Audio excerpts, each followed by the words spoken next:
Bonjour à tous et bienvenue à cette nouvelle revue de presse de 7 jours sur Terre. Quel bonheur de vous retrouver en cette semaine du 29 octobre 2024.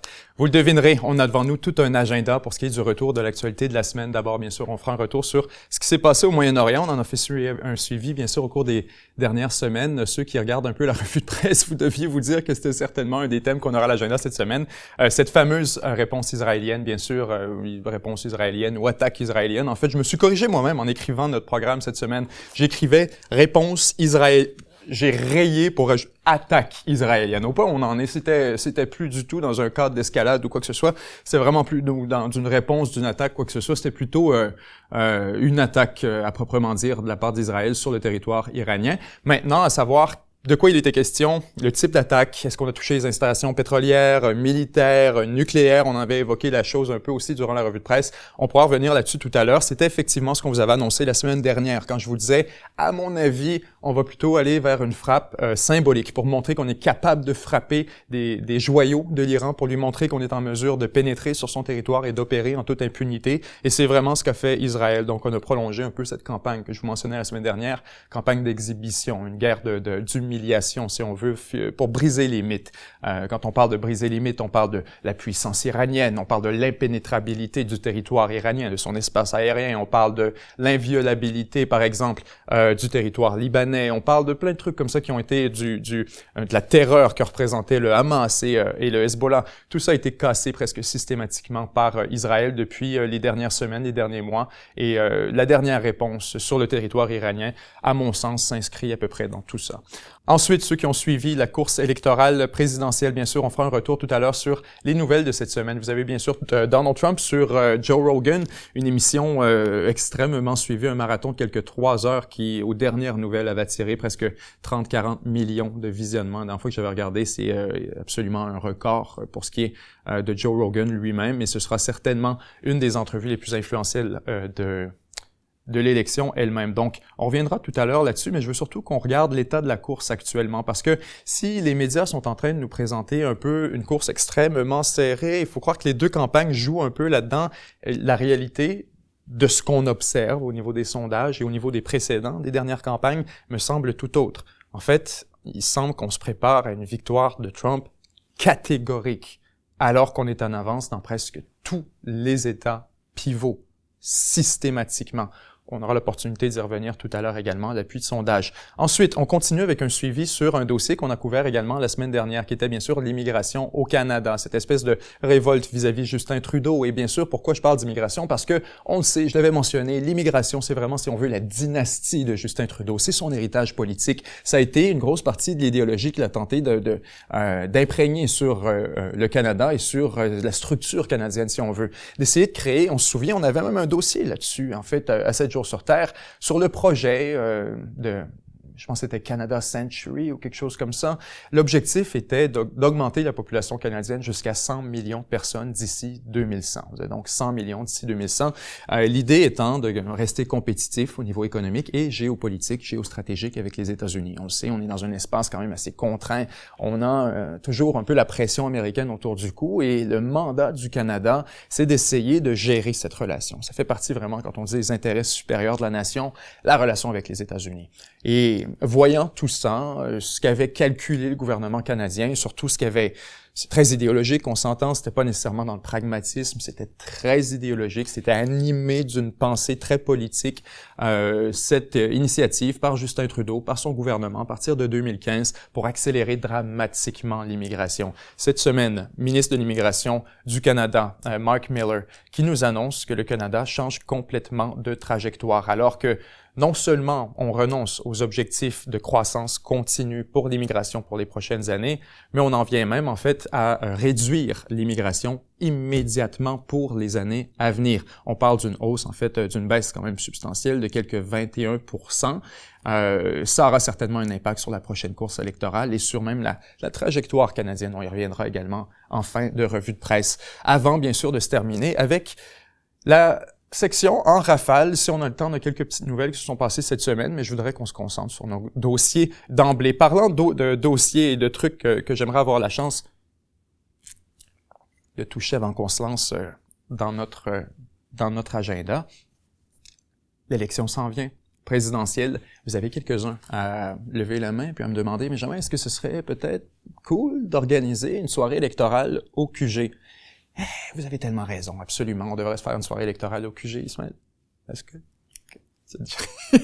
Ismaël dit oui, parfait. Donc, soirée électorale, ce sera, vous le devinez, le 5 novembre. C'est toujours le mardi, en passant. Premier mardi, je me souviens, c'est le premier mardi après le premier dimanche, un truc comme ça. C'est une espèce de drôle de formule. Mais ce sera le 5 novembre, cette élection présidentielle. Donc, de notre côté, ça là-dessus, ça va changer un peu notre agenda également, vous le comprendrez. Nous, on enregistre la revue de presse le lundi et c'est monté durant la journée, diffusé le mardi, normalement au début de l'après-midi. Exceptionnellement, on déplacera la revue de presse de une journée, 2 jours, pour être capable de, bien sûr, organiser cette soirée, vous recevoir ici. Et au moment où on aurait normalement diffusé, on sera avec vous ici sur place. On essaiera de prendre des images également pour tous ceux qui ne sont pas présents, qui peuvent pas être là. Peut-être pour vous rendre une petite vidéo là-dessus, quelque chose qui pourrait être réservé aux membres. Mais je veux surtout vous convier, vous, les membres exclusifs. Plusieurs d'entre vous n'avaient pas eu la chance d'être présents à l'inauguration pour la simple et bonne raison qu'on n'a pas fait grand bruit avec ça. C'est arrivé au beau milieu de l'été, on l'organisait à la va-vite et puis honnêtement, j'étais un peu anxieux de voir combien de personnes allaient venir étant donné que c'était un événement public. J'avais peur qu'on soit un peu dépassé, donc j'ai essayé autant que possible de garder ça low-key. Ça a bien fait honnêtement parce qu'on s'est retrouvé presque 100 personnes, ceux qui étaient présents à l'inauguration. Vous avez vu qu'on était pas mal à capacité.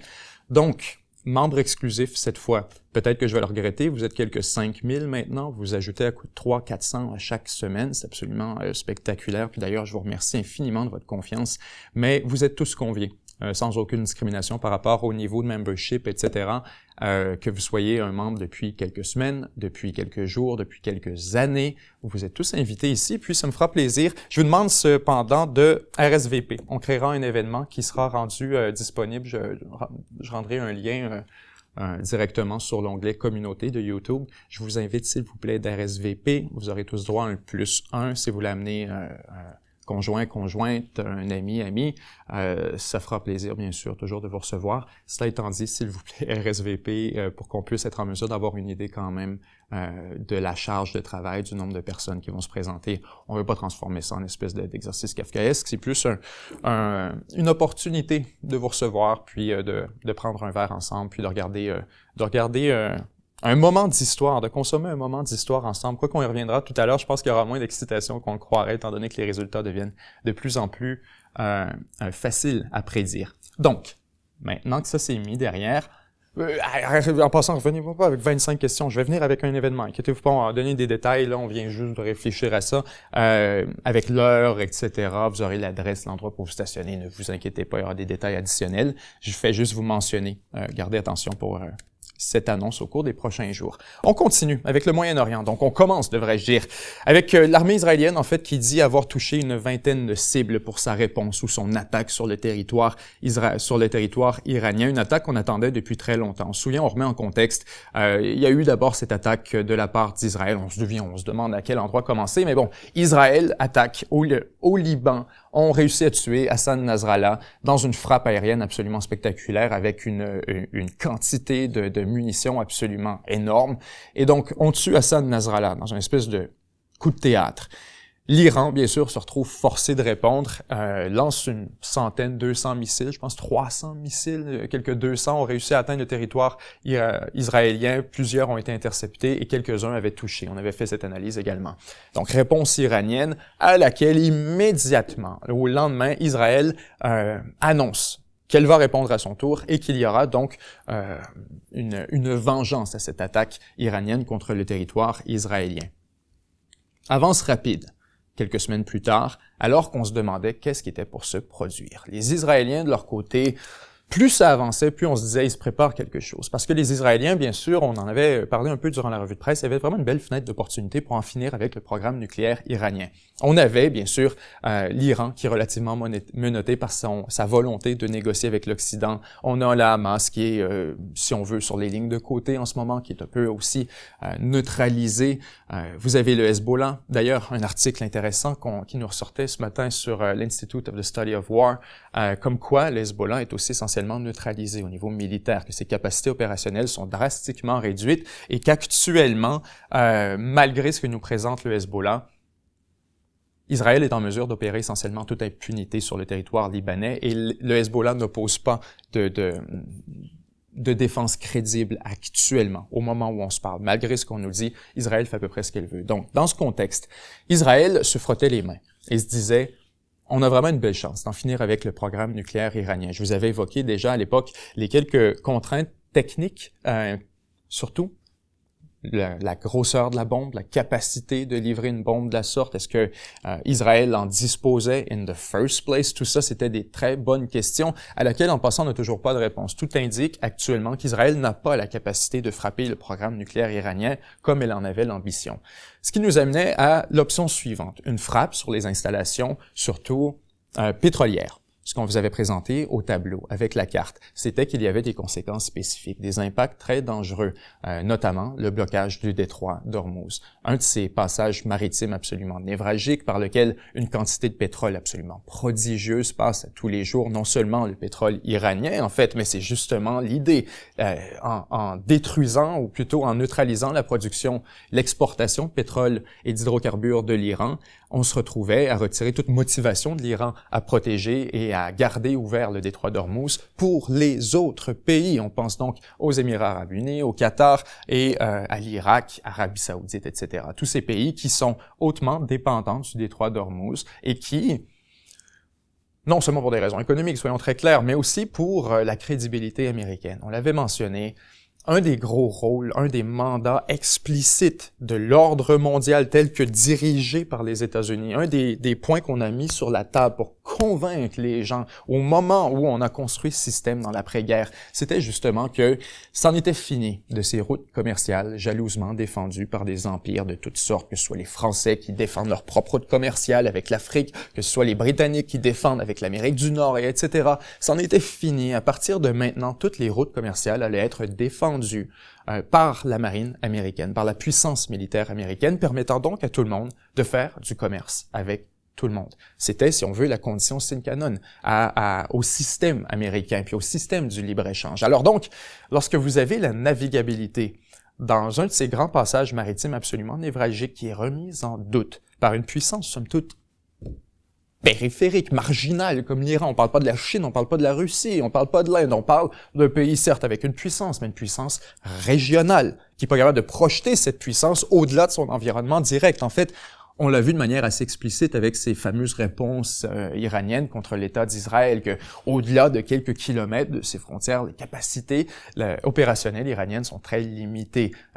On s'en tient essentiellement au Hamas et au Hezbollah, aux Houthis, aux milices autour pour répondre, mais l'Iran n'a pas de marine crédible, n'a pas en dehors de son environnement direct, qui est, bien sûr, le détroit d'Ormuz. Et donc, s'il y a un endroit où la crédibilité américaine sur la question de la navigabilité, etc., aurait pu être testée et exposée comme une fraude, une imposture, parce qu'il faut être très sérieux, les Américains en font la promesse, mais aujourd'hui, en 2024, on tire encore la possibilité vraiment d'assurer la navigabilité dans l'éventualité où on bloque un passage, justement on parle du détroit d'Ormuz, mais on pourrait imaginer aussi Malacca, on pourrait imaginer le passage de Suez, on pourrait imaginer une crise qui bloquerait le détroit du Bosphore.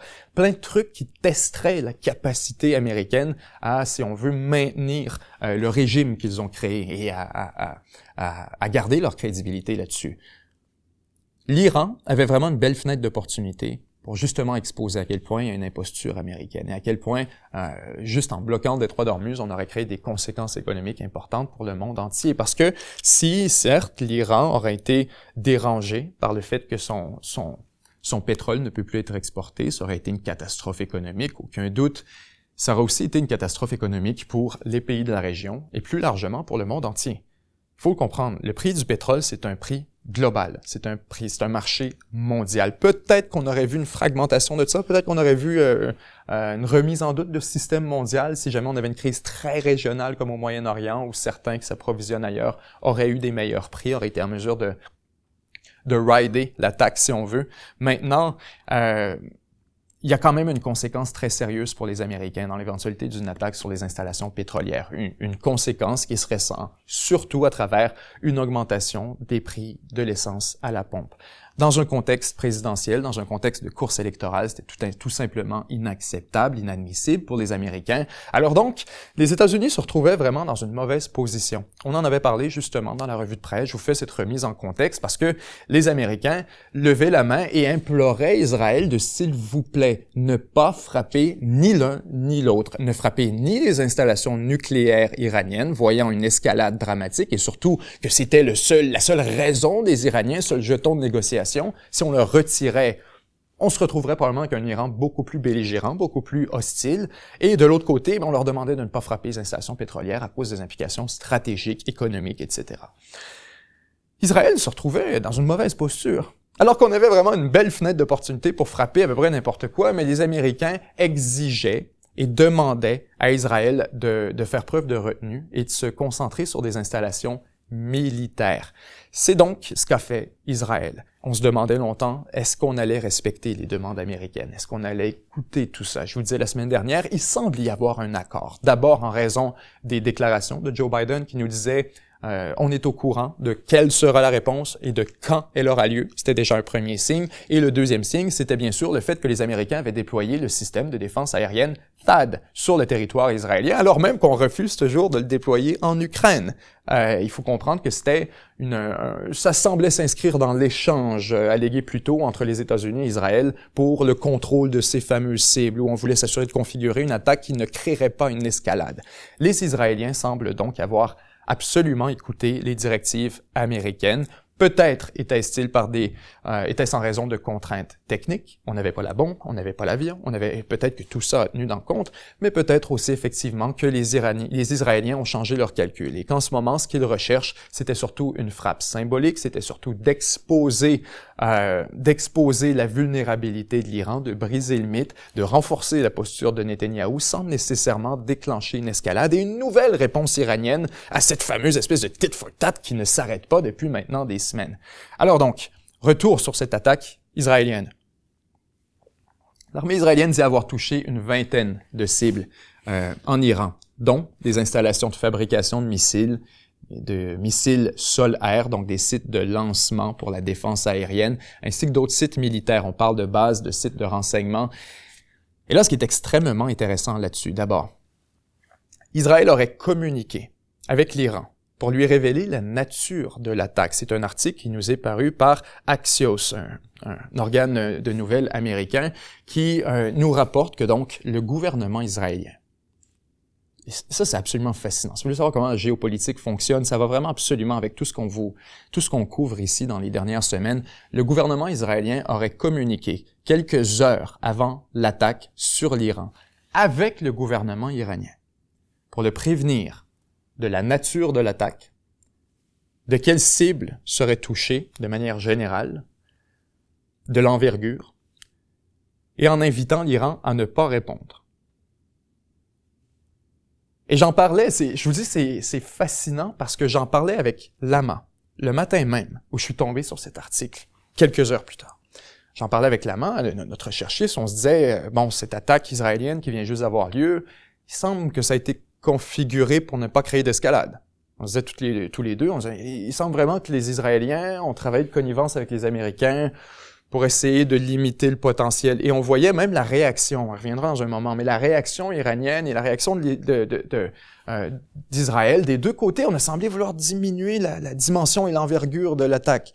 C'est de montrer que c'était une attaque, oui, mais ce n'est pas une escalade. Et ça ne commande pas une guerre régionale. On se disait, il semble y avoir eu connivence entre les Américains et les Israéliens. Et ce qu'on disait avec Lama, c'est, tu sais quoi, je serais pas surpris si les Iraniens aussi étaient assis à la table. Au moment où on a configuré cette attaque, ce qu'on apprend quelques heures plus tard, effectivement, les Iraniens étaient assis à la table, figurativement parlant. On a communiqué avec l'Iran après avoir configuré l'attaque pour les informer, les prévenir et s'assurer que ça n'escalade pas, en étant parfaitement conscient qu'il y avait donc une espèce d'exercice réciproque. On est au courant de vos intérêts, vous êtes au courant des miens, Parlant de Netanyahou, bien sûr, qui ne pouvait pas perdre la face, qui avait annoncé une réponse, qui devait absolument faire quelque chose. Maintenant, tout le monde gagne. Tout le monde gagne. Les Américains ont eu ce qu'ils voulaient. Les Israéliens ont eu ce qu'ils voulaient. Une réponse sur l'Iran. Netanyahou maintient sa crédibilité, peut faire son victory lap et clamer qu'il y a eu la réponse sur l'Iran et qu'on a donné une leçon à l'Iran, alors que de l'autre côté, on a vu comment l'Iran a joué tout ça. Immédiatement, dès le début, on a compris que ce serait minimisé des deux côtés. On a commencé par apprendre qu'il y avait des frappes en cours sur le territoire iranien, que l'espace aérien iranien avait été fermé par le gouvernement. Ensuite, il a fallu plusieurs heures avant qu'on ait la moindre idée de qu'est-ce qui s'était passé. Il y a eu cette espèce comme on dit en anglais, de information blackout, cette espèce d'éclipse médiatique qu'on n'a rien entendu pendant un petit moment jusqu'à le petit matin, où les Iraniens nous montrent des images de Téhéran, dynamique, vivant, les marchés sont ouverts, les gens sont de bonne humeur, les parcs sont très animés, pour essayer de projeter cette image de l'attaque n'a pas eu d'impact, c'était essentiellement un pétard mouillé. Oui, les Israéliens ont frappé, mais ça change absolument rien. Et somme toute, c'était une attaque d'une envergure relativement réduite.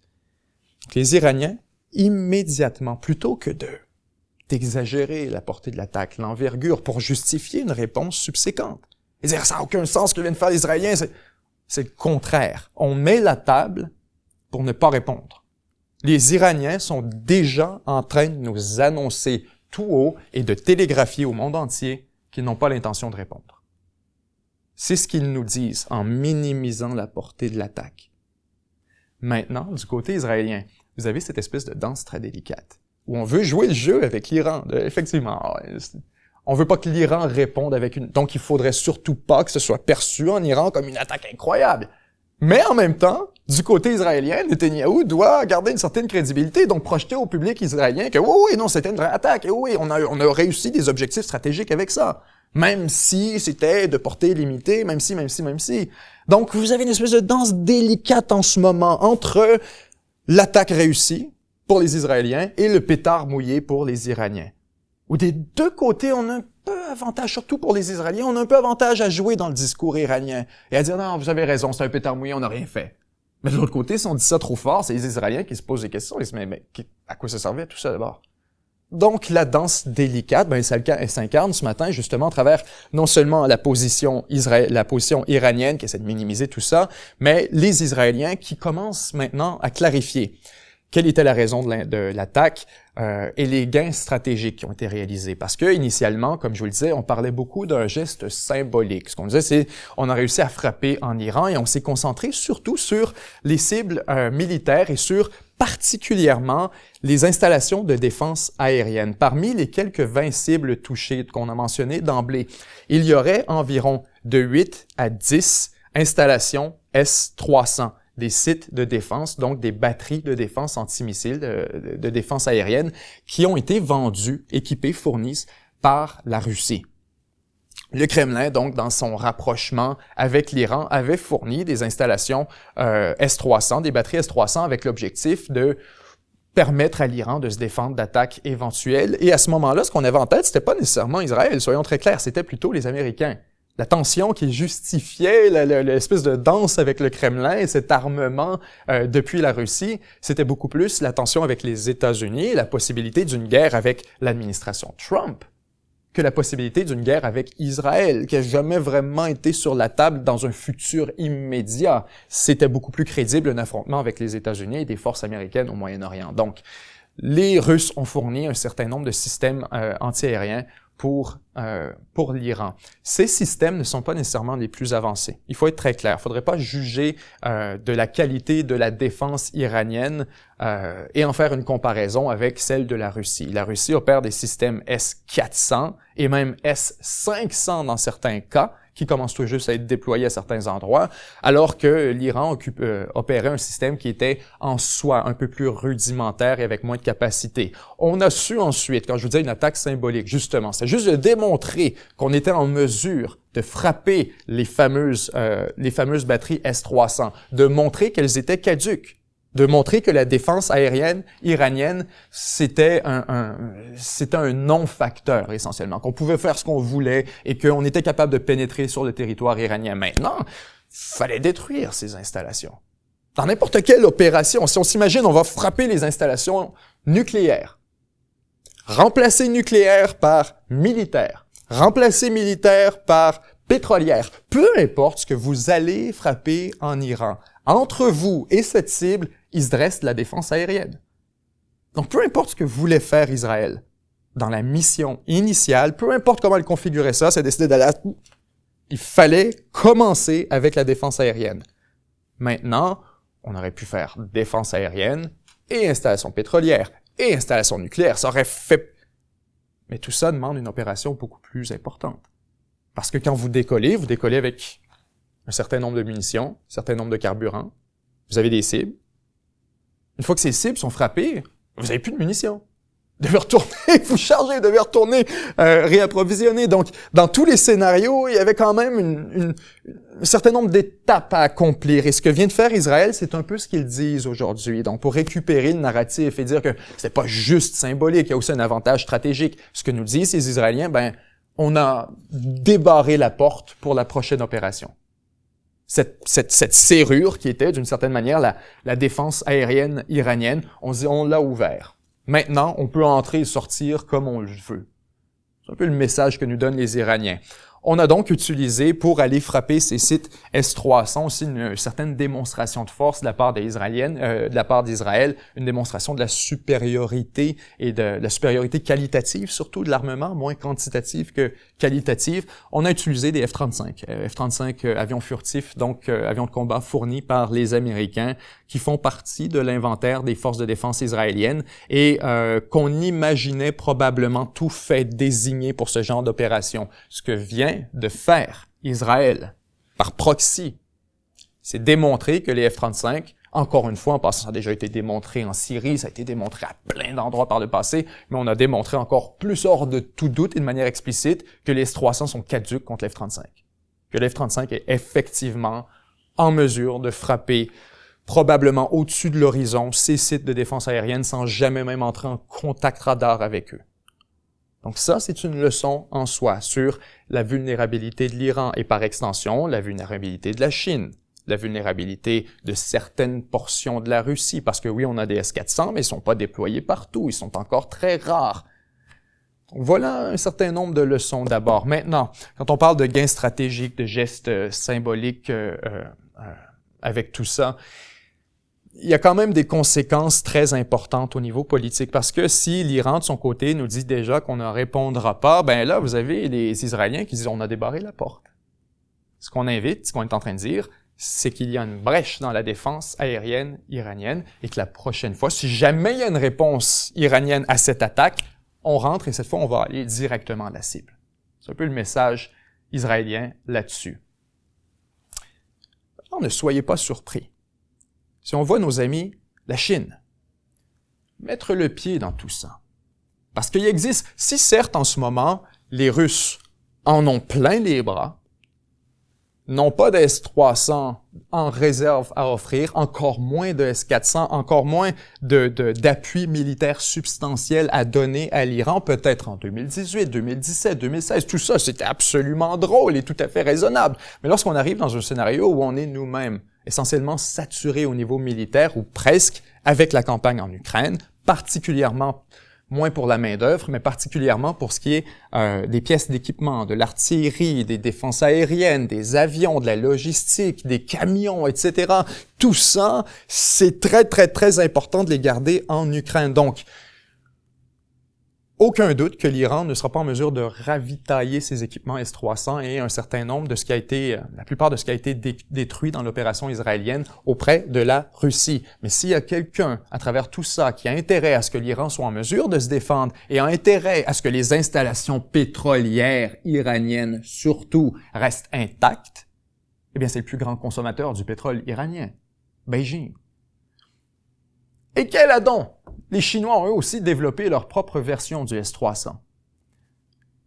Donc les Chinois sont tout à fait en mesure de se rapprocher de l'Iran maintenant, d'agir comme nouvelle si on veut, comme nouvelle garantie de sécurité ou comme nouvel appui de sécurité, elle offrir à l'Iran un certain nombre d'équipements militaires, incluant les S-300, mais aussi tout ce qui a été détruit dans la dernière opération. On peut penser à des radars, on peut penser à de l'équipement de surveillance, on peut penser aussi à des avions peut-être, on peut penser à des véhicules, plein de trucs qui ont dû être détruits et dont on n'a pas nécessairement l'inventaire en raison de cette espèce de jeu entre le pétard mouillé et l'opération réussie, où on ne sait pas qu'est-ce qui s'est vraiment passé. L'Iran nous dit rien et Israël les laisse faire. Donc, on sait qu'il y a eu les S-300, ce sera probablement remplacé par qui? Probablement par la Chine. Moi, je vous le dis, surveillez bien au cours des prochains mois, la Chine se rapprocher de l'Iran pour combler l'absence de la Russie, mais aussi protéger ses propres intérêts, sachant que l'Iran est hautement dépendant du pétrole du Moyen-Orient, particulièrement de celui transitant par le détroit d'Ormuz. Cette semaine, maintenant, avec tout ça, c'est ce que je voulais vous dire par les conséquences politiques. Naturellement, il s'ouvre une petite fenêtre d'opportunité pour peut-être arriver avec une entente de paix. Alors que, suite à la mort d'Ismaël Haniyeh, suite à la mort de Yahya Sinwar, suite à la mort de Hassan Nasrallah, suite à la décapitation essentiellement de tous les adversaires d'Israël dans son environnement direct et immédiat, les frappes contre les Houthis, etc. Ce qu'on constate, c'est qu'il n'y a plus personne pour Israël à frapper.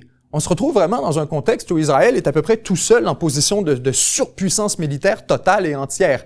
Donc, les Américains, et à peu près tout le monde, se disent peut-être qu'il est le moment de négocier un cessez-le-feu et peut-être qu'Israël serait prêt à négocier au moment où on se parle, et surtout le Hamas et le Hezbollah, qui en ce moment sont loin d'être en bonne posture. Je vous le dis, moi quand je joue à un jeu exceptionnel que j'aime tellement, si vous voulez jouer sur la géopolitique, Rise of Nations, j'adore ça. Mais quand tu demandes un cessez-le-feu à Rise of Nations, et que tu te fais envahir de gauche et de droite, et que ton territoire est bourré d'ennemis, et que tu sais plus où donner de la tête, c'est là que tu demandes un cessez-le-feu. Tu demandes pas un cessez-le-feu quand ça va bien.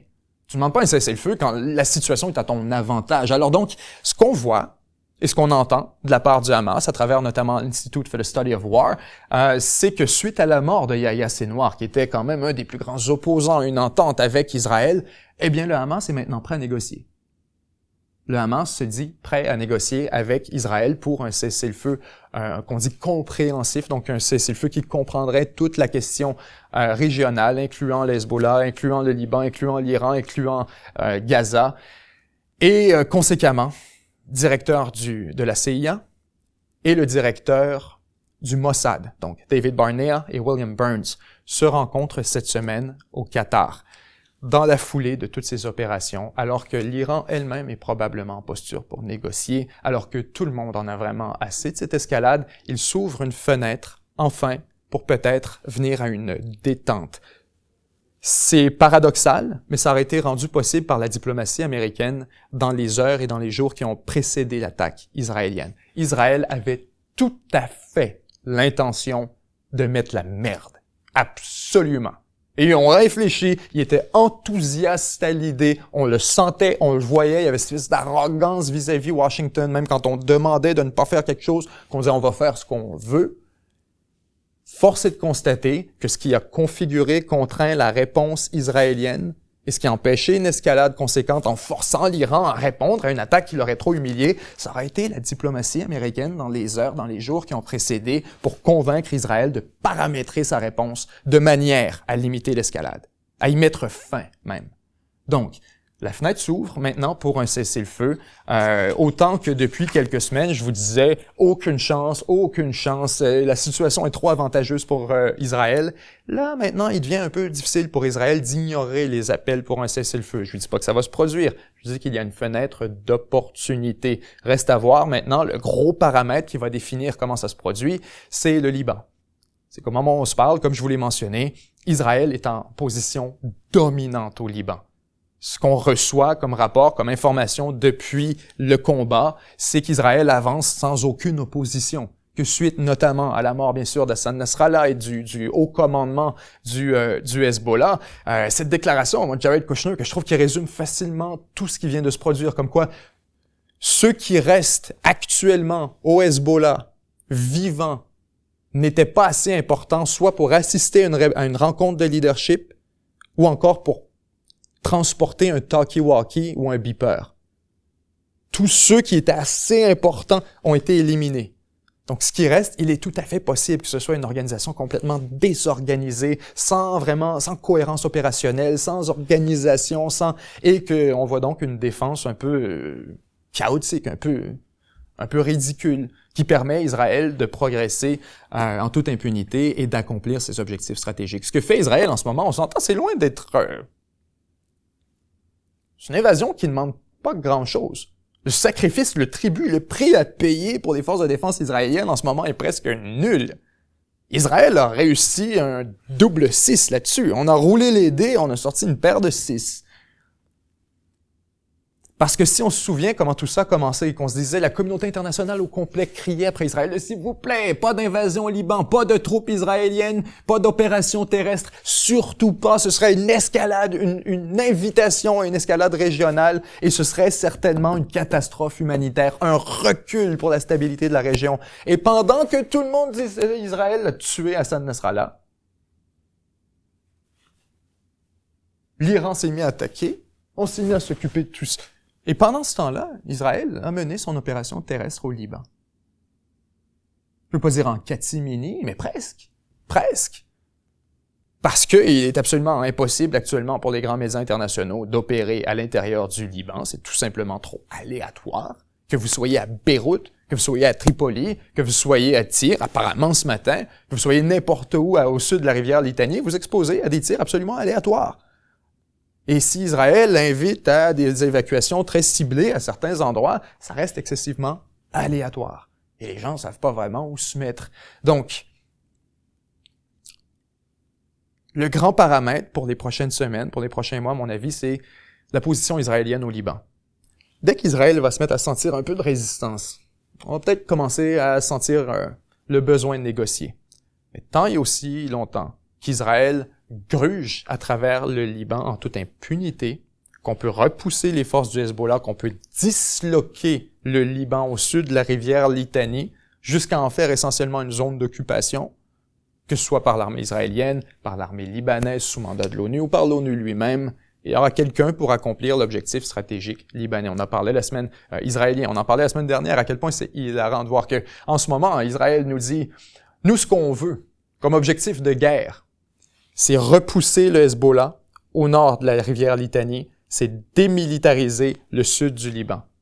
C'est l'objectif de guerre israélien.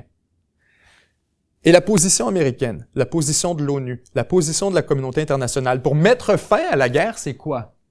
C'est on devrait enforcer la résolution 1701 de l'ONU. Résolution 1701 de l'ONU qui est la démilitarisation du Liban jusqu'à la rivière Litanie. La résolution 1701 de l'ONU, c'est l'objectif de guerre d'Israël.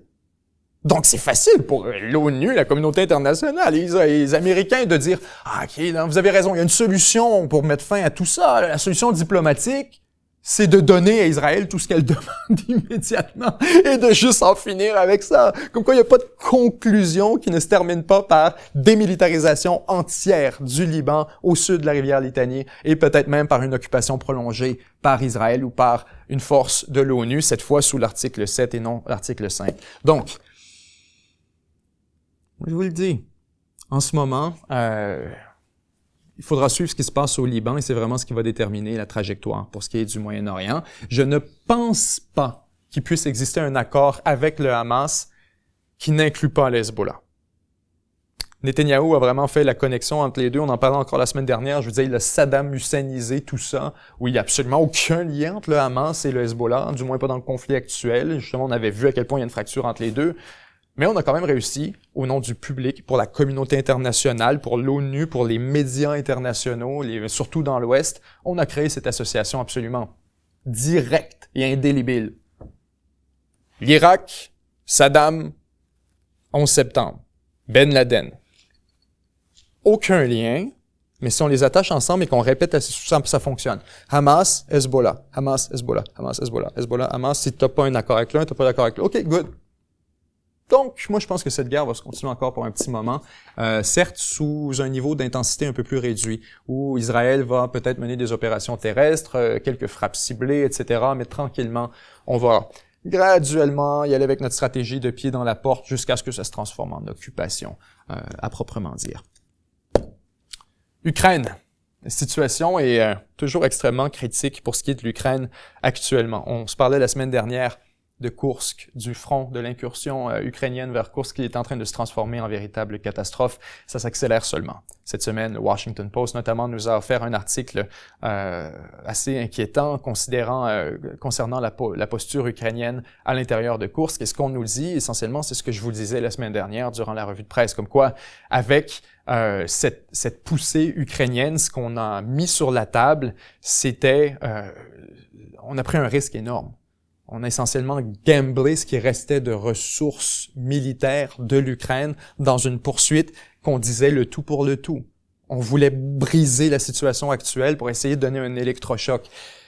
Ce à quoi on assiste alors que la Russie se met à repousser graduellement les forces ukrainiennes, alors qu'on se rapproche de la frontière ukrainienne, c'est que ce jeton de négociation qui était convoité par l'Ukraine, on se dit on va prendre du territoire en Russie pour l'échanger contre le Donbass. Ça va être exactement ça qui va se produire, mais pour la Russie.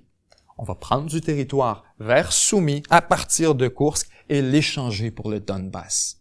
Mark my words. Je vous le dis, c'est ce qui va se passer.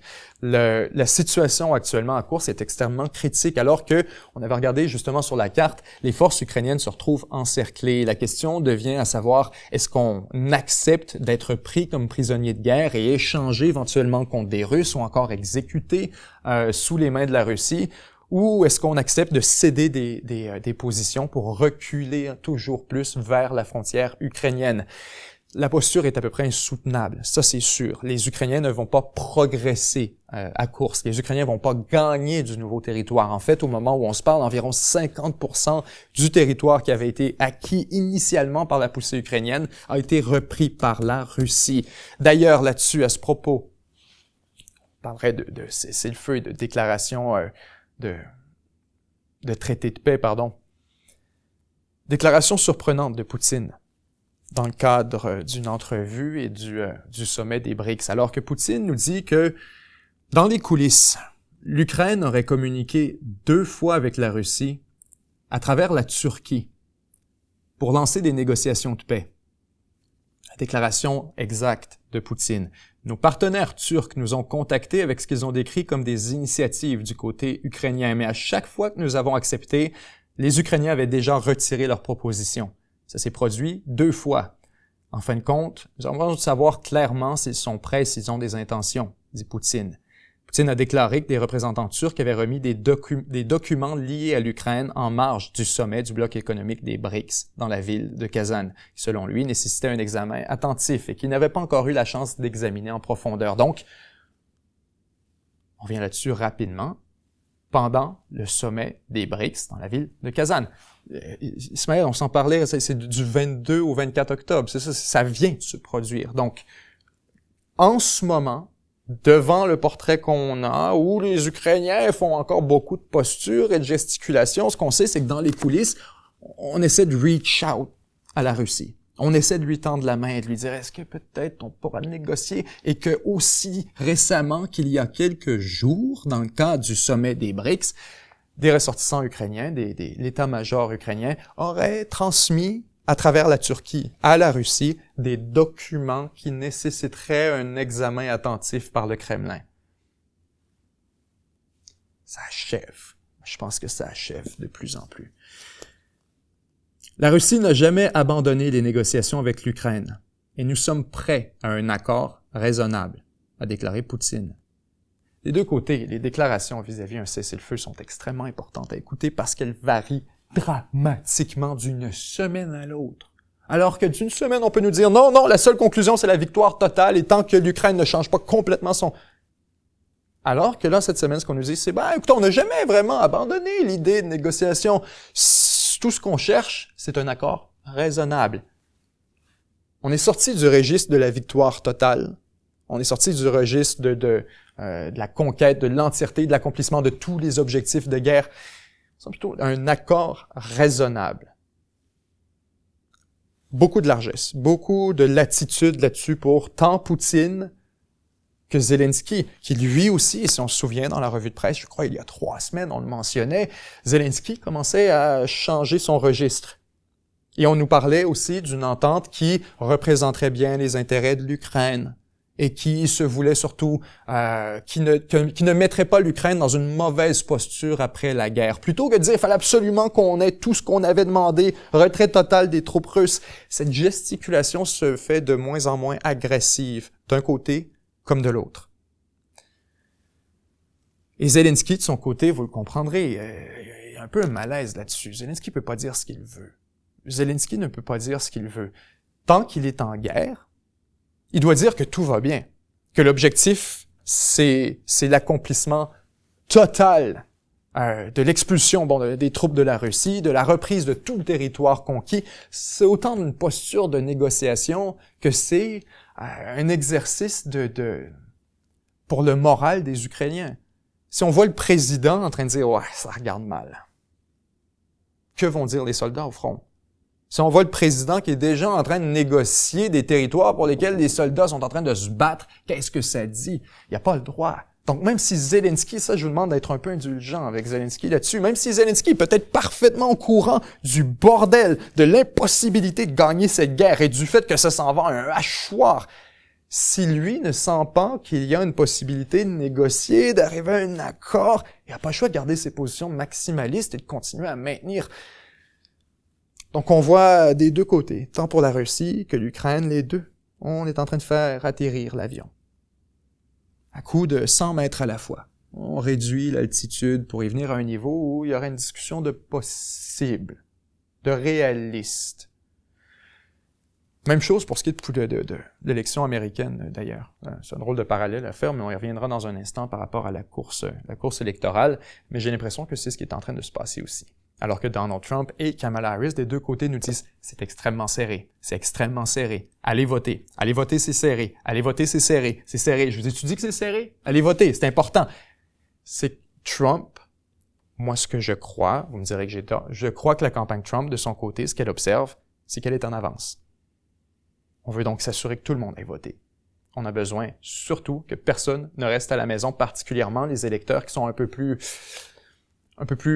disons, qui ont moins d'attachement à la cause Trump, qui sont plus indépendants, qui restent seulement s'ils ont l'impression que ça va être déterminant. Peut-être qu'ils vont rester à la maison. Les électeurs moins motivés, si on veut. De l'autre côté, pour la campagne Harris, c'est un peu ce que je vous raconte avec Zelensky. Si on voit qu'on s'en va vers un bain de sang, on peut pas dire ça. On peut pas dire « allez voter, on est en retard par 10 points. » On s'en va vers un bain de sang. La campagne ne peut pas dire ça. Ça démobilise les troupes, ça veut dire que tout le monde reste à la maison. Il faut se mettre dans le contexte américain. Hein. Ici, tant en France qu'au Canada, je pense qu'on a un peu une situation très enviable dans laquelle aller voter, c'est cligner des yeux. Il y a des bureaux de vote à tous les coins de rue, ça prend quelques minutes, tout au plus 1 heure, c'est très rapide. Il y a beaucoup de friction au système américain au niveau des élections, dans certains endroits, particulièrement dans les milieux urbains, où il peut être très long pour voter. Ça peut prendre des heures. Ça peut être très compliqué, il faut s'enregistrer, il faut y penser, il faut se présenter, Donc, dans ce contexte, il est possible aussi que la campagne Harris regarde tout ça et se voit qu'on s'en va dans une très mauvaise posture, mais qu'on ne le dit pas. On dit plutôt « c'est très serré, allez voter pour essayer d'extraire le maximum possible et surtout protéger tous les démocrates down ballot, tous les démocrates qui sont pas à la présidence, qui se présentent au Congrès, au Sénat pour être juges, shérifs, toutes les résolutions qui sont sur la feuille électorale, tout ça, on veut essayer d'envoyer autant de démocrates que possible au bureau du scrutin. Donc moi, j'ai l'impression que ce à quoi on assiste actuellement aux États-Unis, c'est un peu une mauvaise pièce de théâtre, dans laquelle la course n'est pas si serrée que ça. En fait, au contraire, on y reviendra dans un moment avec les chiffres exacts, mais des deux côtés, on a avantage à faire croire que ça l'est. Comme je vous disais avec Netanyahou et le Hezbollah, que tant Netanyahou que le Hezbollah, les deux veulent nous faire croire que le Hezbollah est très, très, très fort et toujours très... Ben là, tant le Parti républicain que les démocrates veulent nous faire croire que les démocrates sont une menace et qu'ils sont très, très, très forts électoralement et qu'il faut aller voter. Russie, un dossier absolument fascinant. On continue là-dessus parce que je pense que ça va en intéresser plusieurs. On s'attendrait à ce que l'économie de la Russie soit vraiment dans une espèce de spirale mortelle alors le capital fuit vers l'étranger, alors que l'investissement ralentit, que les entreprises quittent le pays, que les taux d'intérêt augmentent rapidement, on pourrait se dire, mais la Russie doit vraiment être dans une espèce de catastrophe. Alors que, chers amis, c'est absolument tout le contraire. Le grand problème actuellement que rencontre la Russie, c'est que l'économie est en surchauffe. Je vous lis un article du Washington Post. Pardonnez-moi les quelques pauses un peu malaisantes. Je vais essayer de le lire en diagonale puis de vous sortir surtout les extraits qui sont plus intéressants. En Sibérie, les chauffeurs de bus ne sont pas assez nombreux. Dans les fermes russes, les laitières perçoivent des salaires similaires à ceux des informaticiens, tandis que les hôtels peinent à embaucher des serveurs, des femmes de ménage et des cuisiniers. Au lieu de s'effondrer comme on l'avait largement prédit avec le régime de sanctions occidentales après l'invasion à grande échelle de l'Ukraine par la Russie en 2022, l'économie russe est en surchauffe et risque de surchauffer. Les dépenses militaires massives, y compris les salaires élevés des soldats, ont alimenté la croissance économique ainsi que les salaires élevés et l'inflation, car les entreprises sont obligées d'égaler les salaires de l'armée pour attirer les travailleurs. Selon les économistes, la Russie peut se permettre de financer sa guerre en Ukraine pendant plusieurs années encore, en raison des revenus pétroliers massifs et de l'échec des sanctions occidentales, en particulier le plafonnement des prix de pétrole mis en place par le G7. La surchauffe de l'économie est en partie due à la nécessité pour le président Poutine de remplacer les 20 000 soldats tués ou blessés chaque mois, selon les pertes rapportées par l'Institut pour l'étude de la guerre, Institute for the Study of War. En fait, les quelques 20 000, on nous rapporte des pertes, toujours selon l'Institute of Study of War, d'environ 30 000 pour le mois de septembre, quelques 1000 soldats par jour. Je vous entends déjà faire une crise d'épilepsie. C'est impossible! On parle du mois de septembre. Le rythme de décès, il augmente, il descend, il y a des pertes, ça arrive, ça dépend de l'intensité des combats, de où on se trouve. On nous parle d'environ 20 000 jusqu'à 30 000. Donc oui, des pertes importantes, mais l'armée russe est en mesure de recruter justement jusqu'à 30 000 soldats par mois. Donc le taux d'attrition actuellement de l'armée russe est à peu près exactement égal à sa capacité de renouvellement à travers le recrutement non conscriptif. On passe pas par la conscription. Donc, ce que ça veut dire, c'est que la Russie, comme je vous le disais la semaine dernière, oui, il y a des pertes importantes, mais on n'a pas encore vraiment craqué la bouteille de la main-d'œuvre russe, comme je vous le disais. Maintenant, les gouverneurs régionaux russes versent des primes d'engagement inouïes pour attirer les soldats. Belgorod ayant récemment battu le record avec une prime de 31 200 $ US.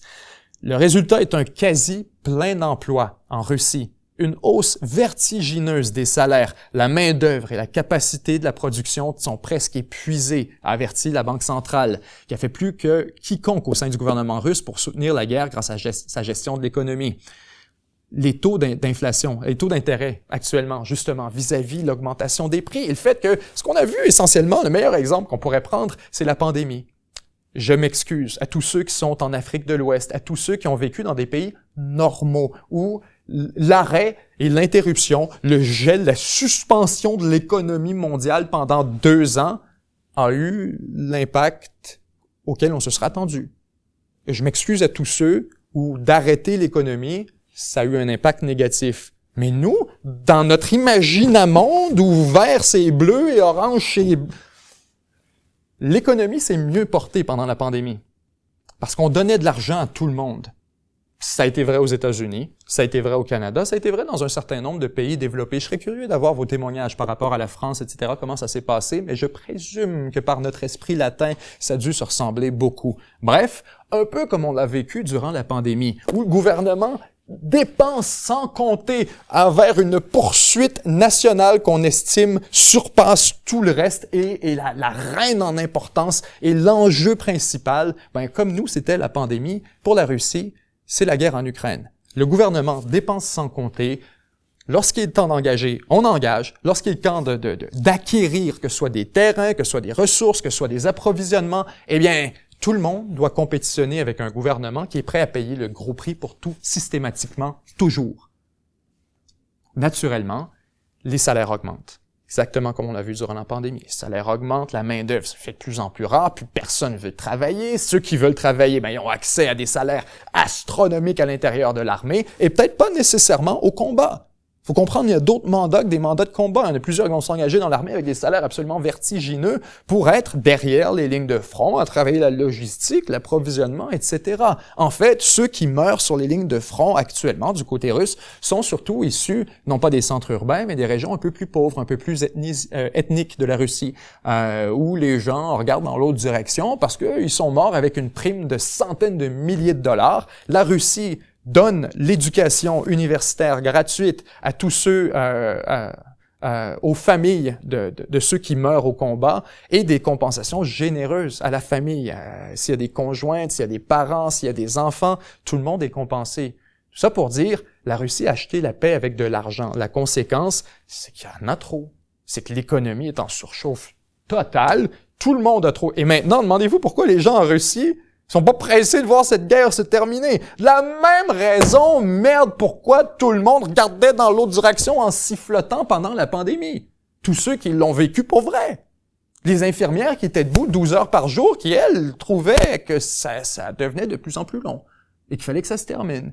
Et les médecins, et ceux qui travaillaient, et ceux qui étaient des travailleurs essentiels, et ceux qui devaient... C'est sûr qu'on n'avait pas le regard, et on en parlait la semaine dernière encore, c'est sûr qu'on n'avait pas le même regard que ceux qui étaient en pyjama à la maison, qui se levaient à 10 heures et qui travaillaient à l'ordinateur avec la paix, sans trafic, à dîner à la maison, à être de retour plus tôt. C'est des avantages énormes. Et donc, oui, effectivement, l'appui pour la guerre en Ukraine, de la même manière, on l'a vu, désolé du parallèle.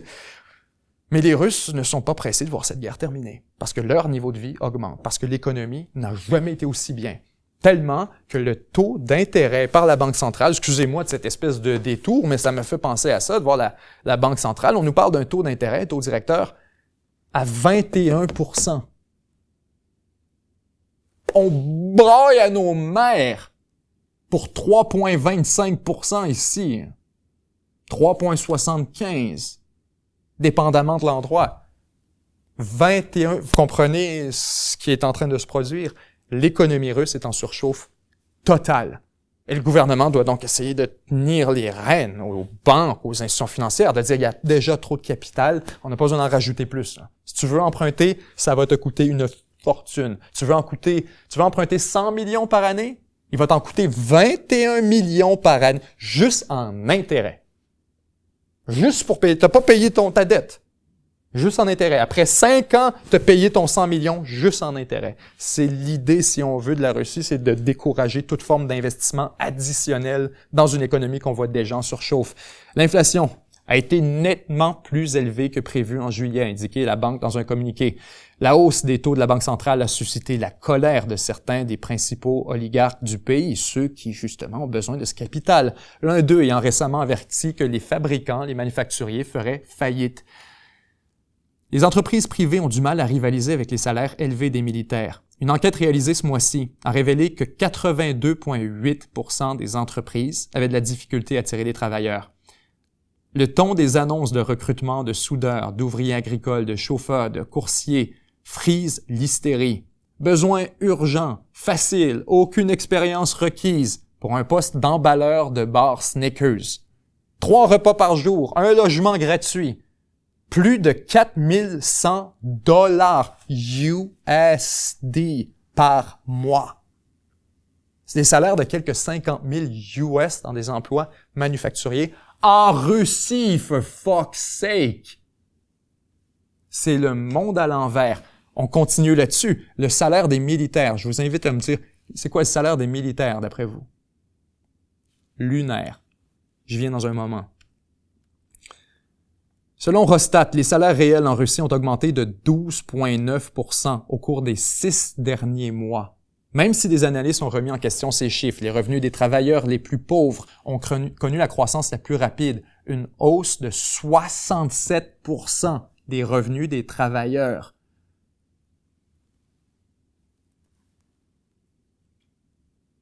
En Sibérie, faute d'hommes pour conduire les bus, les lignes sont fermées. Les files d'attente sont longues, les bus n'arrivent jamais parce que les chauffeurs gagnent 2 fois plus dans l'armée.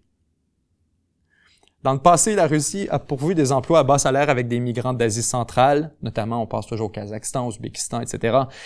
Mais après qu'un groupe de Tadjits a été impliqué dans l'attaque terroriste de mars contre le centre commercial de Crocus City Hall, elle a expulsé des dizaines de milliers de travailleurs, ce qui a bien sûr exacerbé la crise. On parle des ressources pour la guerre. Les priorités économiques de Poutine ont été précisées dans le récent budget, avec des dépenses de sécurité qui devraient atteindre 142 milliards en 2025, 40% des dépenses budgétaires. Les dépenses de défense resteront élevées en 2026-2027, mais ces dépenses massives vont encore augmenter l'inflation. Et on vient maintenant au salaire de ces fameux soldats. Il est question, mes amis, de quelques 200 000 $ US par année. 200 000 $ US par année pour aller se battre en Ukraine.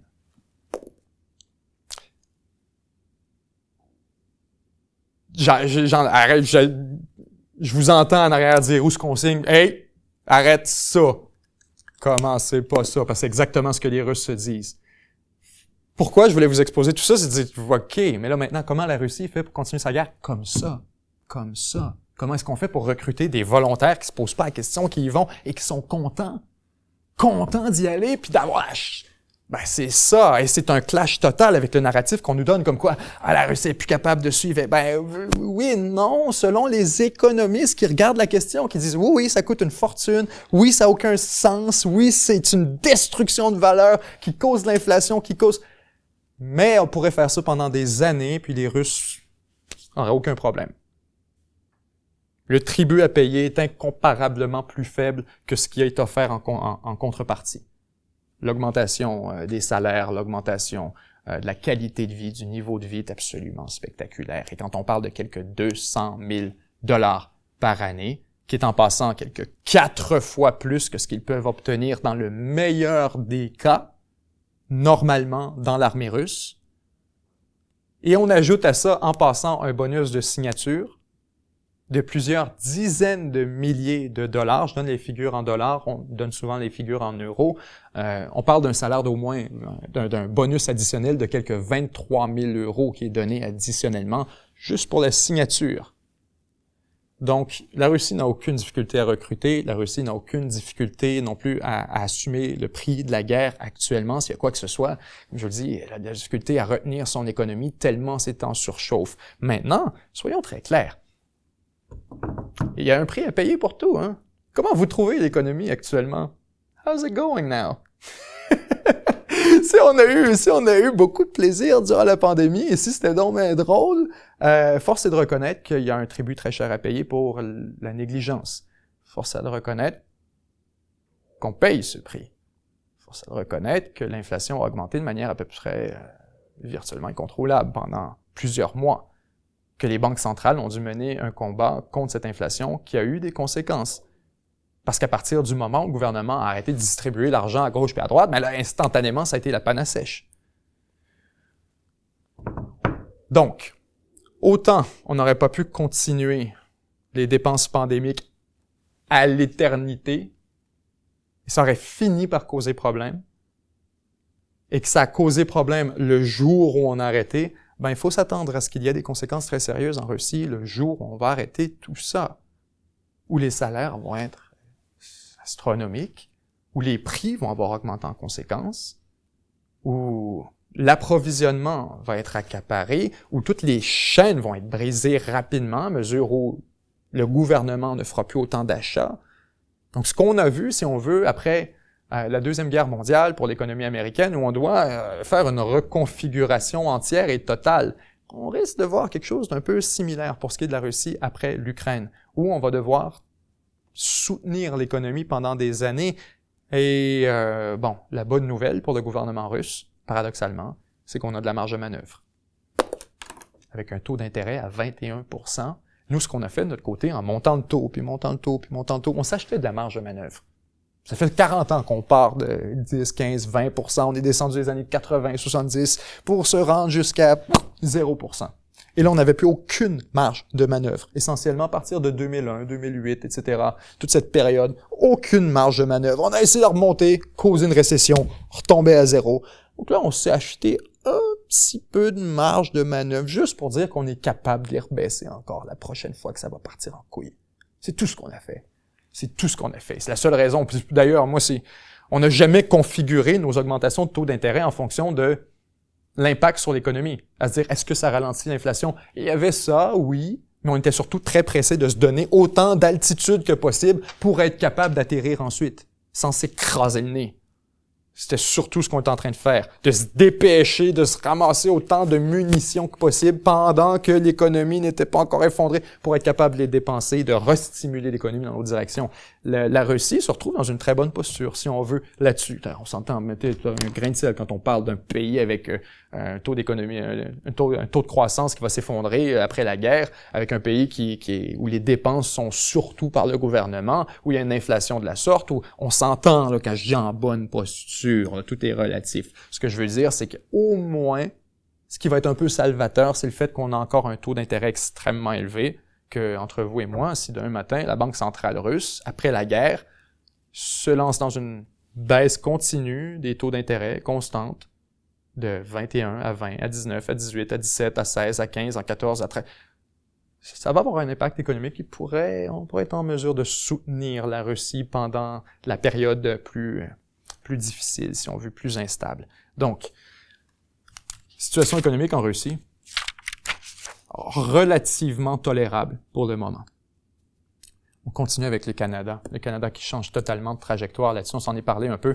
Le ministre de l'Immigration qui annonce une réduction considérable de l'immigration. J'ai changé mes propos aussi là-dessus. Je m'excuse de comment je l'ai présenté d'emblée. Parce que je suis en train d'embarquer dans leur spin. Les libéraux nous disent « C'est une baisse drastique des taux d'immigration. » C'est pas du tout drastique, c'est du spin. C'est du spin total. Il n'y a pas personne qui veut plus que vous croyez que c'est drastique que les libéraux eux-mêmes. Ils espèrent que vous achetiez ça, que 21% sur l'objectif de l'an prochain qui était déjà censé augmenter, on veut que vous croyez que c'est drastique. La réalité, c'est qu'on parle quand même à travers les changements. Bon, on passe... La cible pour 2025 était de 500 000, qui était de la lubie, de la fabulation qui relevait d'Imaginamonde. On fait passer ce 500 000 à 395 000. Voilà notre 21%. Maintenant, en ce moment, on n'était pas à 500 000. C'est ça qu'il faut comprendre. On s'en allait vers 500 000. Et là, on dit, OK, on ne va pas augmenter autant qu'on l'avait annoncé l'an prochain, essentiellement. Depuis 2015, les taux, le nombre de nouveaux arrivants au Canada, de résidents permanents, en fait, est passé de 272 000 à 485 000 cette année. Donc, lorsque Trudeau annonce qu'on s'en va à 395 000 par année, quand on sait qu'il a commencé à 272, 395, on comprend qu'il y a quand même une trajectoire absolument gigantesque. On comprend que l'immigration a quand même augmenté d'un ordre de presque 60-70% sous la gouverne de Justin Trudeau, que le nombre de résidents permanents. Et là, ce qui est hilarant, encore une fois, c'est qu'on a toujours cette espèce on a du front tout le tour de la tête. Et c'est un peu comme je vous parlais tantôt avec Saddam Hussein et l'Irak, etc. On prend les gens pour des cons, puis on a raison. On a vraiment raison. Les gens sont cons pour vrai. On regarde, Saddam, Irak. Ah, vas-y, bon parler. Alors on nous dit, là, les résidents permanents, on a baissé ça. Ah ouais, baisse drastique de l'immigration. Étudiants étrangers. Résidents temporaires, permis de travail, permis d'études, les visas de tourisme, le nombre de réfugiés. Tout ça, ça fait partie de la tarte des nouveaux arrivants au Canada. Là, on nous parle d'une catégorie des résidents permanents que ça, on va baisser notre cible qui était déjà annoncée en croissance. C'est pour ça que je vous dis, s'il vous plaît, par Dieu, n'achetez pas ce spin un peu pathétique des libéraux parce que il y a une raison pour laquelle on vous le présente. C'est ça qui est un peu pathétique là-dedans. C'est pourquoi je vous dis c'est pathétique. C'est que c'est une défaite politique incroyable. Une défaite politique incroyable pour un Justin Trudeau qui nous avait annoncé non seulement qu'on s'en allait vers 100 millions d'habitants au Canada pour 2100, mais que c'était la trajectoire, la destinée du Canada, que c'était la seule bonne chose à faire, que ceux qui s'y opposaient s'opposaient non seulement aux intérêts supérieurs du Canada comme nation, comme pays, mais encore pire, c'était un cancer pour la cohésion sociale au Canada. C'était des opposants à l'immigration, c'était des nuisances à ce pays absolument fantastique qu'on essaie de construire et qui ne se réalisera seulement que par l'accomplissement de ses objectifs d'immigration. C'était le message Trudeau, cette idéologie comme laquelle la culture n'existe pas. La culture canadienne, c'est la somme de toutes les cultures qui la composent. C'est donc le multiculturalisme. Cette idée de Trudeau, comme quoi le Canada n'est qu'une chambre d'hôtel beige pour toutes les cultures, indépendamment de qui ils appartiennent. C'est ça sur lequel on vient de faire un énorme recul. C'est ce qu'on vient d'avouer comme étant un échec incroyable à la vue de l'augmentation des taux d'intérêt, de l'augmentation des prix du logement, de l'augmentation du prix de la vie, de l'augmentation des prix de l'épicerie, du bris total, de la rupture soudaine du consensus social au Canada en faveur de l'immigration, alors qu'au dernier sondage, on nous parlait d'environ 58% des Canadiens qui estiment maintenant que le nombre de nouveaux arrivants au Canada est trop élevé. On ne parle plus on parle de chiffres. Et les Canadiens en ont assez. Donc, c'est beaucoup plus qu'un réajustement du gouvernement canadien. C'est ce que je veux vous transmettre surtout. C'est beaucoup plus un réalignement vers la même cible. Non. C'est un aveu d'échec.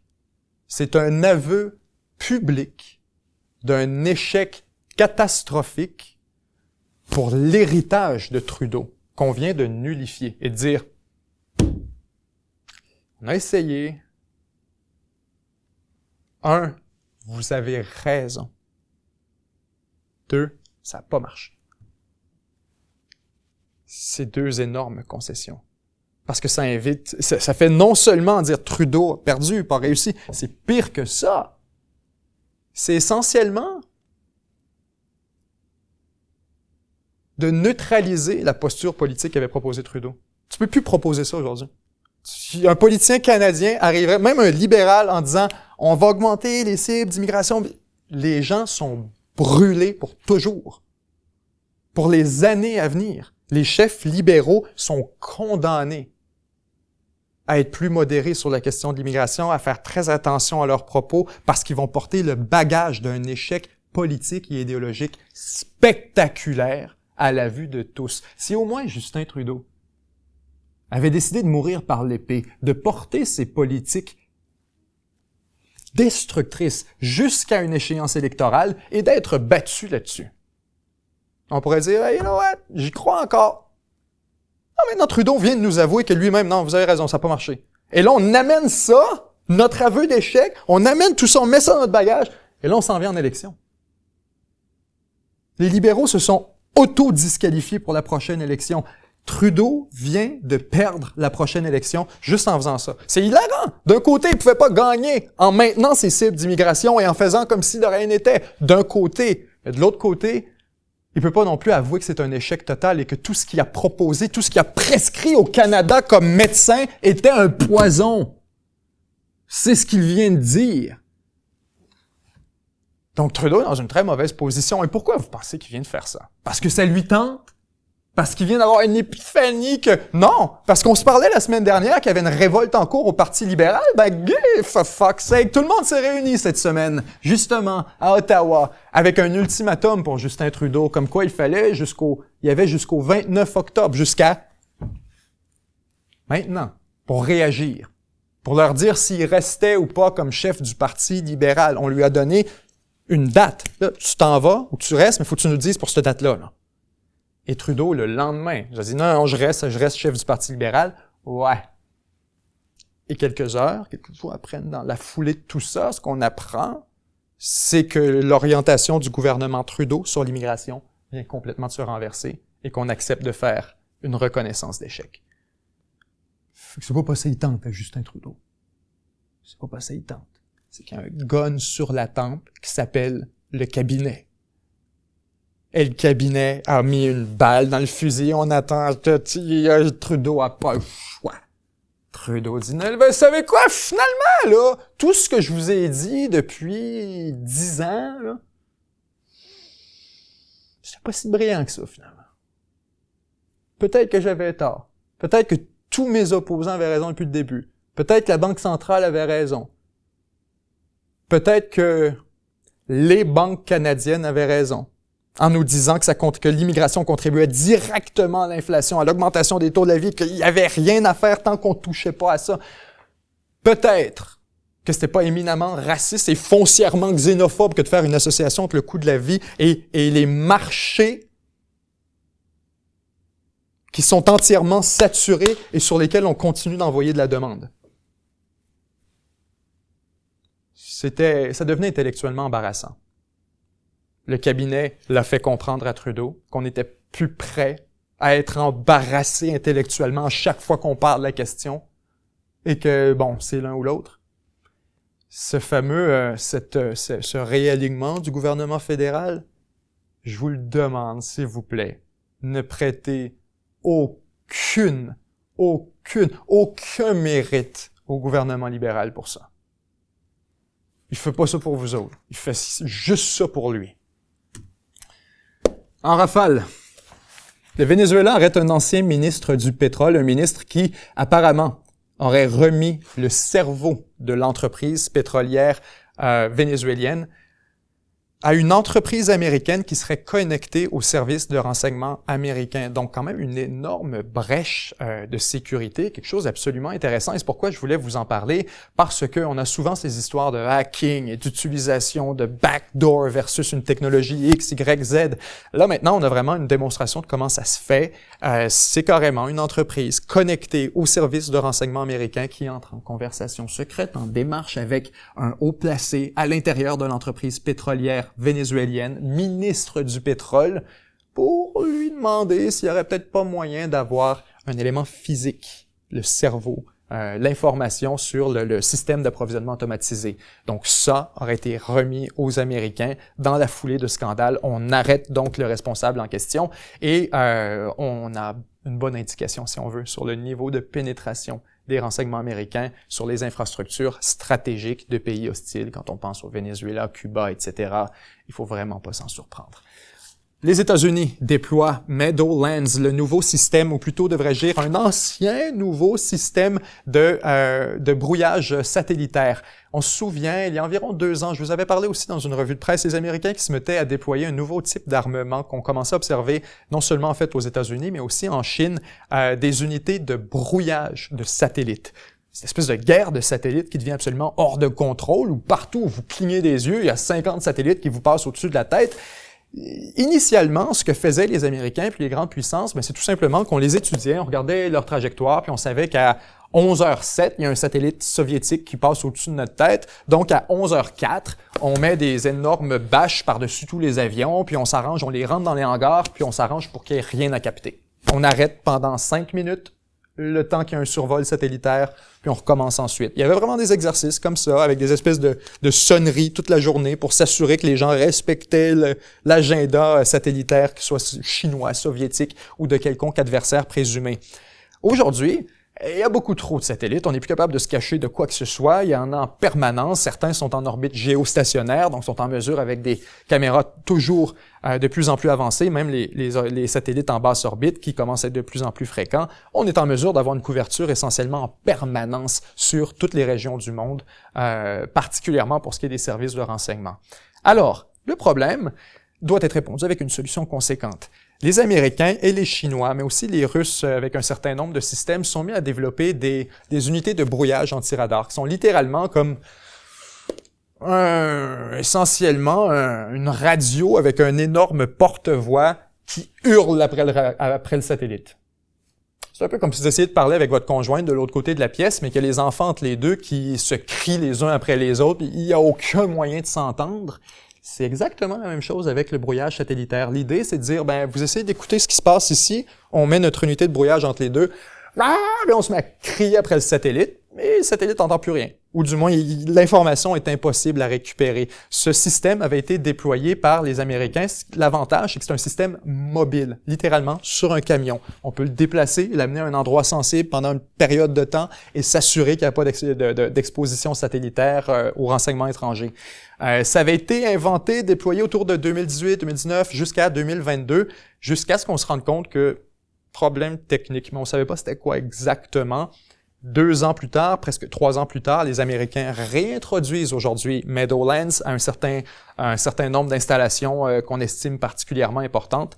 Et apparemment, Meadowlands est maintenant opérationnel, fonctionnel et prêt à être utilisé. Donc, nouvelle technologie. Et c'est pourquoi je voulais vous le mentionner, c'est qu'on parle souvent des satellites, etc. Je voulais vous exposer qu'il existe de plus en plus on pourrait dire une réponse à l'espionnage satellitaire. Prochain dossier. Ça, c'est intéressant aussi. Le Brésil oppose son veto à l'adhésion du Venezuela aux BRICS. Spectaculaire. Et c'est pourquoi, désolé, je vais faire mon victory lap, mais ça fait combien de fois que je vous dis que les BRICS vont aller nulle part? Spécifiquement à cause de ça. À cause des droits de veto inscrits dans la charte des BRICS pour chacun des membres, qui veut dire que tant qu'on n'a pas un consensus total et entier où tout le monde est d'accord, des pays avec des intérêts absolument incompatibles et irréconciliables et contradictoires à beaucoup d'égards, on va nous dire soudainement qu'on va toujours voter unanimement sur tous les enjeux, y compris l'inclusion de nouveaux membres.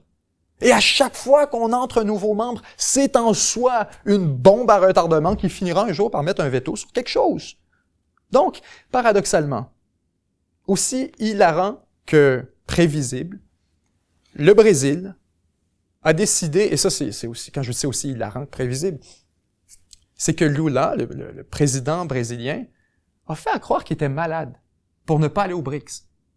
Il s'est inventé qu'il fallait qu'il reste chez eux, que ça allait pas bien, là, il y a une grippe ou une blessure, je sais pas trop, un problème de santé quelconque, il fallait qu'il reste chez eux, il pouvait pas aller aux BRICS. Le jour même, photographié par des médias, en complet, en bonne posture, tout à fait de bonne humeur, alors que le sommet des BRICS est en cours. Et subséquemment, alors qu'on se demande, mais pourquoi Lula n'a pas été aux BRICS? Pourquoi le président brésilien ne va pas au sommet des BRICS? C'est étrange. On a compris un peu plus tard. Le Brésil a imposé son veto à l'adhésion du Venezuela. Pourquoi? On peut prendre la raison officielle, on peut prendre la vraie raison. La raison officielle, c'est que le Venezuela, le Brésil ne reconnaît pas encore l'élection présidentielle de Maduro. On se souvient de cette élection présidentielle qui a été remise en doute par un certain nombre de pays. Initialement, le Venezuela avait dit « Oh, c'est correct ».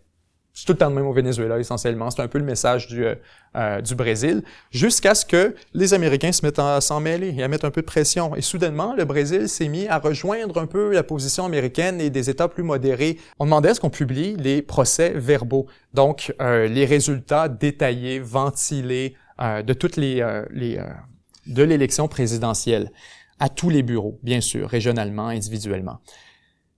Le Venezuela ne l'a pas encore fait. Ce que dit le Venezuela, c'est que ses systèmes électoraux ont été piratés, attaqués par une cyberattaque et que ces informations-là ne sont plus disponibles. Est-ce que c'est vrai? Disons que c'est extrêmement convenient, mais c'est possible. Parce que c'est effectivement, vous comprenez, là, si on joue la partie depuis la perspective américaine et que vous voulez vous débarrasser de Maduro, s'il existe des preuves comme quoi son élection est valide, ben clairement, vous éliminez ces preuves-là. Donc, bon, il y a toujours ce jeu-là? C'est impossible à travers le brouillard de la guerre de savoir qui dit vrai. Je veux pas vous dire Maduro a raison, puis le Venezuela a vraiment perdu ses informations. Je vous dis, des deux côtés, on peut prêter de la mauvaise foi. Maintenant, ce que nous dit le Venezuela, on a perdu ces informations-là, on a eu une cyberattaque, on les a pu, on peut pas vous les donner. Le Brésil dit bullshit, et à cause de ce mensonge-là, on va mettre de la pression en mettant un veto sur la candidature du Venezuela pour rejoindre les BRICS. Moi, je vous le dis, c'est une fausse excuse, c'est un prétexte, parce que vous voyez comment c'est un peu tiré par les cheveux, ça semble complètement démesuré, et si effectivement, il y aurait eu, le Brésil aurait pu juste dire, on s'abstient. Il aurait pu juste dire, on aurait pu mettre de la pression pour repousser cette adhésion-là plus tard, aurait fait des démarches, on n'aurait pas humilié le Venezuela comme on l'a humilié au sommet des BRICS, parce que c'est de quoi il est question, une humiliation.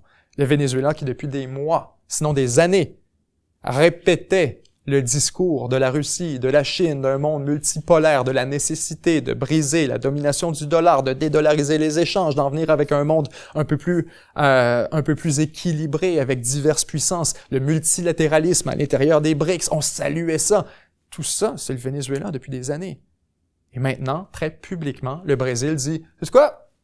Non, ça ne rentre pas dans les BRICS. » C'est pour ça que les BRICS iront nulle part. C'est pour ça que les BRICS iront jamais nulle part. Vous trouvez que ça, c'est divisif? Ça, c'est... Rien là. Rajouter un membre, là. Et de tous les membres, là, rajouter le Venezuela, là, dans le groupe des BRICS, il n'y a rien là. C'est même pas politique. C'est même pas politique. Et déjà, vous avez du petit marchandage de coulisses, de mettage de veto l'un sur l'autre, parce que... Je vous l'annonce, là. Essayez de faire de quoi de vraiment controversé à cette heure. Essayez maintenant là, d'imposer une monnaie. Essayez maintenant de renverser le système des SWIFT, d'arriver avec une alternative complètement, de reconfigurer l'économie mondiale. Essayez de faire ça, quand on n'est pas capable de s'entendre sur « Ouais, lui. » C'est ça, les BRICS. On a semé la graine de l'échec de l'organisation dans sa charte, en disant que tout le monde avait un droit de veto. Puis c'est paradoxal parce que c'était la seule manière de convaincre des pays de rejoindre une organisation de la sorte. C'était de leur dire, tu vas avoir le droit de t'opposer et de bloquer, pas juste de t'opposer, de bloquer tout ce qui fait pas moindrement ton affaire. Donc, la pénalité pour les pays de rejoindre les BRICS, elle est nulle, elle est zéro. Il n'y a aucun risque. Aucun risque. C'est pour ça que je vous dis que le BRICS, c'est de la bullshit. C'est facile de clamer, de se réunir autour d'une table, puis de rien faire pendant une semaine, puis de repartir ensuite et dire « Hey, on était tous d'accord pour ne absolument rien faire. On était tous d'accord qu'on n'est pas content. » Ah, merci. Merci, Vladimir Poutine. Merci, c'est super. Ça avance la cause, absolument. Je le sais, à des grands fans des BRICS, faites la nuance, s'il vous plaît. Vous avez le droit d'aimer l'idée des BRICS, de dire, de partager le constat, de dire on a besoin d'un monde multipolaire, de dire il y a un déséquilibre qui est nuisible pour la stabilité mondiale. Vous avez le droit d'exprimer toutes ces revendications et d'être d'accord et d'être le plus grand fan et militant pour la cause. Mais s'il vous plaît, mettez vos lunettes, voyez la réalité en face et dites que c'est mal fait. Reconnaissez que l'organisation, dans sa forme actuelle, a semé la graine de son propre échec et qu'elle n'ira nulle part. On a le droit de voir ces deux choses-là. Et fâchez-vous pas après moi quand je dis le BRICS, ça s'en va nulle part, en raison de facteurs structurels et mécaniques. Donc, voilà. Pour moi, les BRICS, ça va absolument nulle part. On aurait pu continuer un peu avec la Géorgie, etc. Géorgie, une élection qui s'en vient. En fait, l'élection vient juste de passer en Géorgie. On avait parlé dans Revue de presse au cours des dernières semaines, à la fin du mois d'août, si je me souviens bien, début septembre. On avait ces histoires comme quoi la Russie, à travers ses services de renseignement, annonçait déjà, on nous disait, les Américains préparent une nouvelle révolution de couleur en Géorgie. Les services de renseignement russes avaient un peu sorti cette information pour essayer de couper l'herbe en dessous du pied des Américains, cette espèce de jeu tout le temps où on disait « Attention, on a de l'information comme quoi les Américains préparent une nouvelle révolution de Maïdan, une nouvelle révolution de couleur en Géorgie. » On se souvient, bien sûr, il y a donc cette espèce de conflit en Géorgie, cette espèce de fracture politique où, d'un côté, une portion de la population, incarnée notamment par le Dream Party, le Georgian Dream Party, le parti du rêve, qui veut rejoindre, s'aligner un peu plus avec la Russie, avec le Kremlin, avec, disons, l'héritage plus historique. D'un autre côté, vous avez une portion importante de la population aussi qui s'exprime à travers l'opposition, celle qui était au pouvoir au cours des dernières années, en fait, qui veut plus se rapprocher de l'OTAN. En fait, on a inscrit dans la Constitution qu'on veut rejoindre l'OTAN, que ça fait partie des objectifs du pays, et qu'on veut rejoindre l'Union européenne.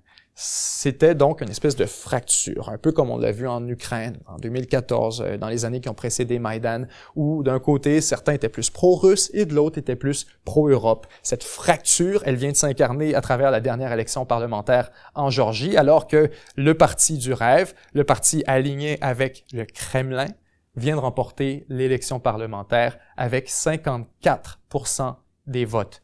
Déjà.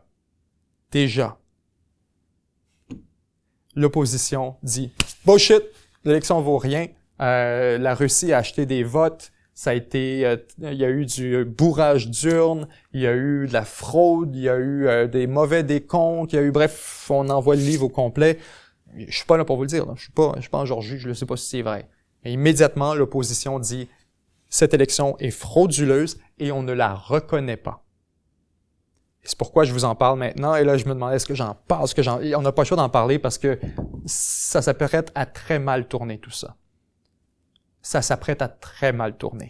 D'un côté, vous avez déjà des partis d'opposition qui refusent de reconnaître l'élection, qui refusent de reconnaître la victoire du nouveau parti et donc qui refusent de siéger au Parlement tant et aussi longtemps qu'on est dans cette impasse. De l'autre côté, vous avez un gouvernement qui, lui, réclame absolument sa légitimité, qui déclare avoir plein contrôle sur le Parlement, sur les instances gouvernementales, et un président essentiellement cérémonial qui dit « on refuse tout ça ». Donc, attention.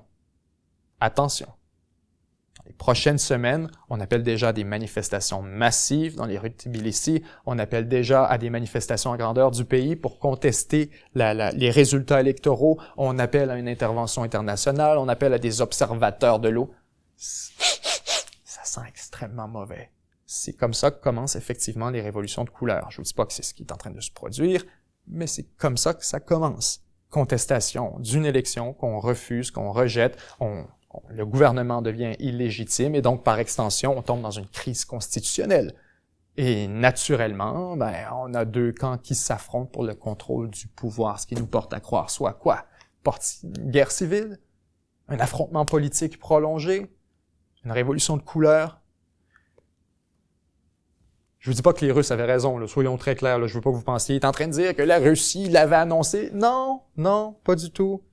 Ce que je vous dis, c'est que avec la séquence d'événements à laquelle on a assisté, où la Russie dit il va y avoir une révolution de couleur, où les Américains depuis le début contestent la légitimité, ne serait-ce que le droit de compétitionner du parti du rêve, qui maintenant gagne, et que là tout le monde dit non, il a pas gagné.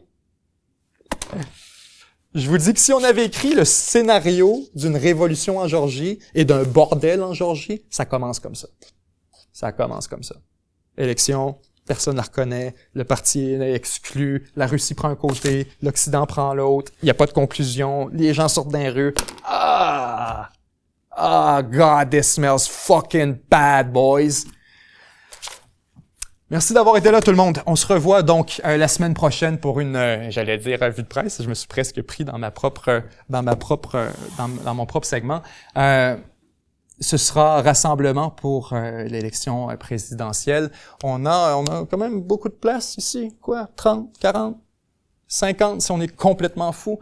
Il y a beaucoup de stationnement, etc. Fait que je vous reviendrai avec les détails. Si ça vous intéresse, comme je vous le dis, je vous demande s'il vous plaît, RSVP, donnez-moi un avis, au pire d'un commentaire, quelque chose comme ça. Mais il faut au moins qu'on ait un petit avis de combien de gens il va y avoir, savoir si on doit retenir de la sécurité ou limiter carrément la quantité de gens. On peut pas vraiment dépasser 40, 50, donc soyez là, réservez vos places. Merci. Semez l'amour, partagez l'espoir. Je vous aime. Bye bye.